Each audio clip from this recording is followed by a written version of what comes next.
जय हिंद फ्रेंड्स।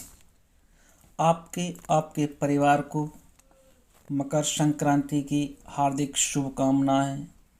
आपका हमारे देव स्पोर्ट्स न्यूज़ चैनल पर अभिनंदन स्वागतम। हैप्पी मकर संक्रांति। ऐसी मान्यता है कि इस दिन भगवान भास्कर अपने पुत्र शनि से मिलने स्वयं उनके घर जाते हैं। चूँकि शनिदेव मकर संक्रांति मकर राशि के स्वामी हैं, अतः इस दिन को मकर संक्रांति के नाम से जाना जाता है। मकर संक्रांति के दिन ही गंगा जी भागीरथ के पीछे पीछे चलकर कपिल मुनि के आश्रम से होती हुई सागर में जा मिली थी। मकर संक्रांति का त्यौहार हमारे भारतवर्ष के अलग अलग स्टेटों में, अलग अलग प्रांतों में अलग अलग नाम से जाना जाता है। मकर संक्रांति भारत के प्रमुख पर्वों में से एक है। मकर संक्रांति पूरे भारत में मनाया जाता है। हालांकि यह पर्व अलग अलग राज्यों में अलग अलग नामों से भी जाना जाता है। यूपी बिहार में मकर संक्रांति के पर्व को खिचड़ी के नाम से मनाया जाता है और पौष मास में जिस दिन सूर्य मकर राशि में प्रवेश करते हैं उस दिन खिचड़ी का पर्व मनाया जाता है। इस दिन सूर्य धनु राशि से निकलकर मकर राशि में प्रवेश करते हैं।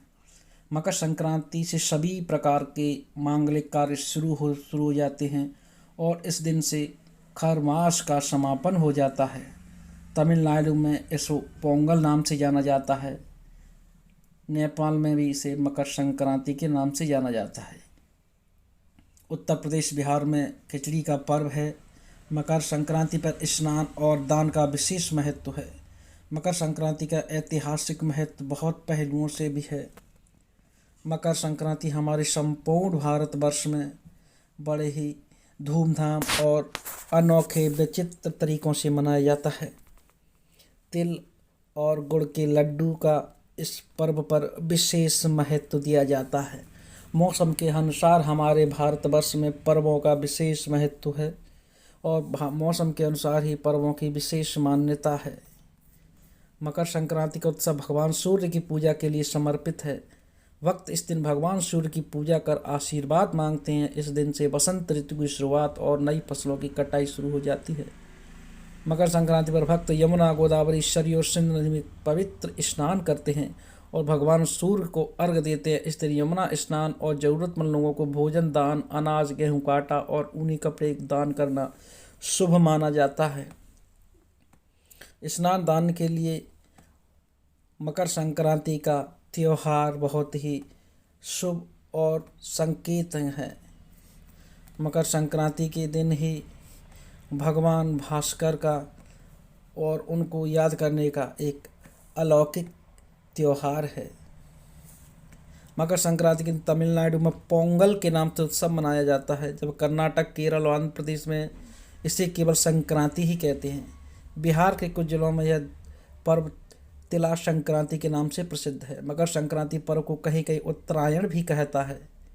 14 जनवरी के बाद से सूर्य उत्तर की दिशा की ओर अग्रसर हो जाते हैं, इसी कारण इसे उत्तरायण पर्व के रूप में भी मनाया जाता है। मकर संक्रांति को खेलों के रूप में भी जाना जाता है। इस दिन पतंग और मंजे का असमंजस्य योग है। मंजे की पकड़ पतंग को आसमान की उड़ती हुई ऊंचाइयों की बुलंदियों तक ले जाती है, जिससे सबका मन हर्षोल्लास और खुशी से झूम उठता है। इसी से मकर संक्रांति की उड़ती हुई पतंग की ऊंचाइयों से मन हर्षोल्लास हो जाता है और हम उसी ऊंचाइयों की तरह अपने मन को ऊंचा रखते हैं और अपने विचार भावों को आसमां की ऊंचाइयों तक ले जाते हैं। मकर संक्रांति हमारे लिए शुभ मुहूर्त है। मकर संक्रांति संपूर्ण भारतवर्ष में मनाया जाने वाला एक त्यौहार है। आपके परिवार को पूर्ण रूप से हमारी तरफ से सभी को मकर संक्रांति की हैप्पी शुभकामनाएं। आप और आपका परिवार खुशहाल रहे, ऐसी हमारी दुआ और कामना है। आप हमारे देव स्पोर्ट्स न्यूज़ को सब्सक्राइब कीजिए और चैनल को लाइक कीजिए। जय